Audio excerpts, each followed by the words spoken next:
Hey everyone, this is Jason. Today we're going to be turning these ugly mauve laminate countertops into some nice new modern concrete countertops. The very first thing that we did was take accurate measurements of all of our existing countertops and made any adjustments if we needed to add some depth or length to any of them, like we did behind our sink. Also, we marked all the pipes and stuff underneath just in case our new sink didn't fit. We wanted to make sure that we had everything ready to go before we even started. We're starting our molds for our countertops, and we're going to begin with a 4-foot wide by 8-foot tall sheet of melamine, which we're going to cut down. And we're going to go through the steps of how we cut this down to fit and to be the correct size. The reason that we're using melamine is because it's a hard, non-porous, and very smooth surface. Since this is going to be the top of our countertop, we wanted to make sure that it was as nice as possible. The first cuts that we're making are to trim the melamine to the right depth of our countertops, and since melamine can be extremely heavy, you may need to have 2 people.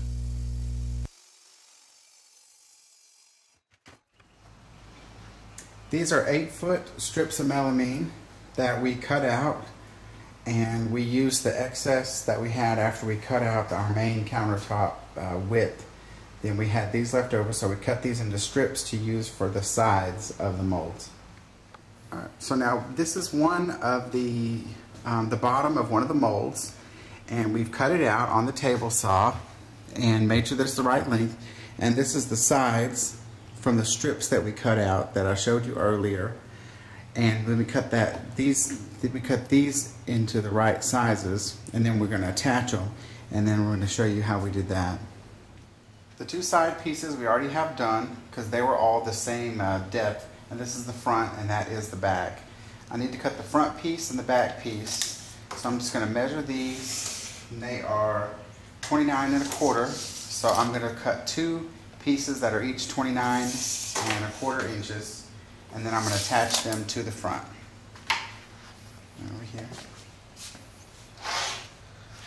This is the sides that we cut out of our extra melamine that we had earlier, and I need 29 1/4 inches.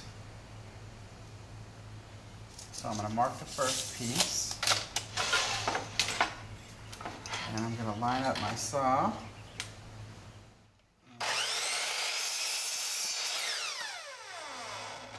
On this one, it's on the front and back, it's not a problem because they're going to overlap. So if it's a little bit too big, it's okay. Now when these side pieces, if we cut them too short or too long, they have to be adjusted. And I cut this one too short on purpose, just a little bit, so you can see how we use the shim. All right, now we're ready to start on the next part, which is we're going to need to pre-drill holes into this with countersink in them. And so I don't have to do a bunch of measuring and stuff. I'm going to put it up next to it, and I'm going to take the pencil, go around.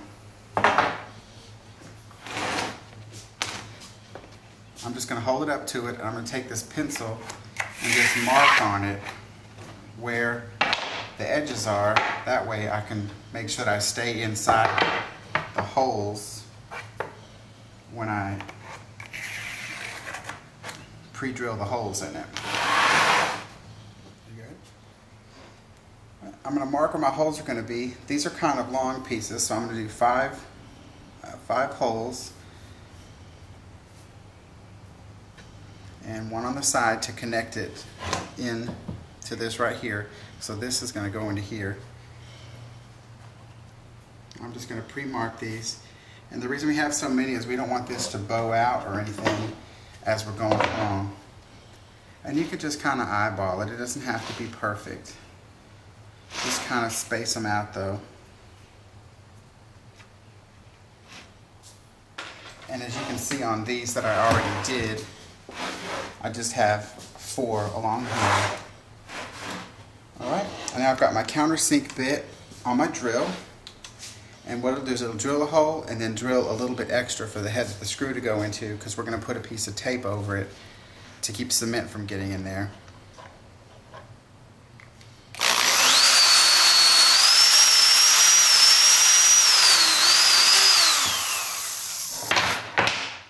gives us the countersink. All right, and now the reason that you can see the pre-drilled holes are here, and they've got the countersink in them, so that way whenever we put the screw in, it'll go flat, and we can put tape over the front so no cement gets in it. And on the back, I clean them up a little bit, but they chip out, but it's okay because it'll be underneath the line. And the reason that we're pre-drilling is because we don't want the screw to go in and create a little hill or something. Otherwise, that's going to transfer onto our countertop, because this bottom of this mold is the top of the countertop. So we definitely don't want that to happen. So I'm going to line this up, and the next thing I'm going to do is pre-drill this first one, and I'm going to drill into the base of the mold. Oops, and it needs to be on the edge, or else your drill can sometimes get caught. So we drilled the first one, and then I'm going to put in the first screw to get it held straight. Well, I'm going to put in the first screw to hold it so I don't have to hold on to it. And I've got my screw gun, and it's in. And now this is pretty tight, so we can just go along and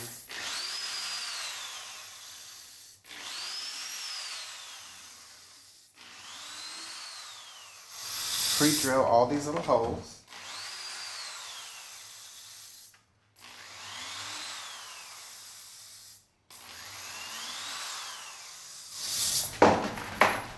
And fill them up with the screws.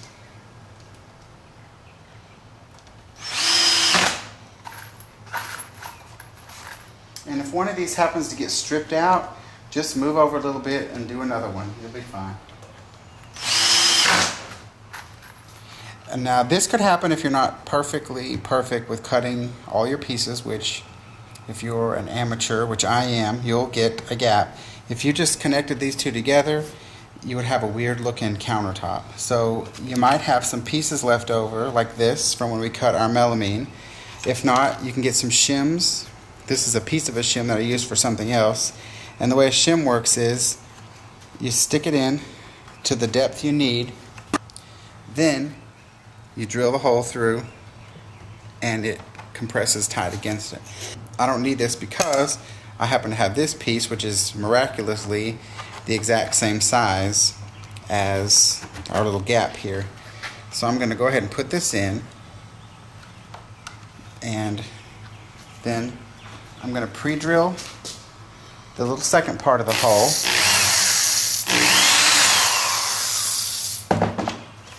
Then I'm going to put in the screw. And it's okay if it comes out a little bit because we're going to put silicone around the inside of this, so you're not going to see it anyways. Then we just break that off, and it's pretty good. It fills in the gap. When we put the silicone in, you won't even be able to tell it's there. On the outside, it doesn't matter. That pretty much gives us our last of the three pieces that we need here. We have either side of the stove and underneath the microwave. The last piece that we got to do is for the big L shape where the sink is at, and we're going to show you that one in just a second. The largest piece of countertop that we were creating was for the peninsula where our sink goes. The mold for it was going to be an L shape, so what we did was went ahead and took the measurements that we had and transposed those onto the piece of melamine, so that way when we were cutting it we would not mess it up. Also, while we were creating the mold for the peninsula, the actual piece is bigger than an 8-foot by 4-foot, so we had to create two different pieces of the mold and then also create a base for that made out of MDF, and then ended up screwing them all together so we could have our one big piece of countertop. Now I have the bottom part of the mold done, and I've also put it on a piece of another piece of MDF. I'm going to secure it to that because I need it to be flat and rigid, and also since I'm having to add two pieces together, we don't want to have a seam, so it's all going to be one big piece. And the next step is going to be to drill holes in this, countersink them, fill them, and that'll attach it to the bottom. And then it'll be time to do the sides. I've got most of my holes countersunk here, like this one here.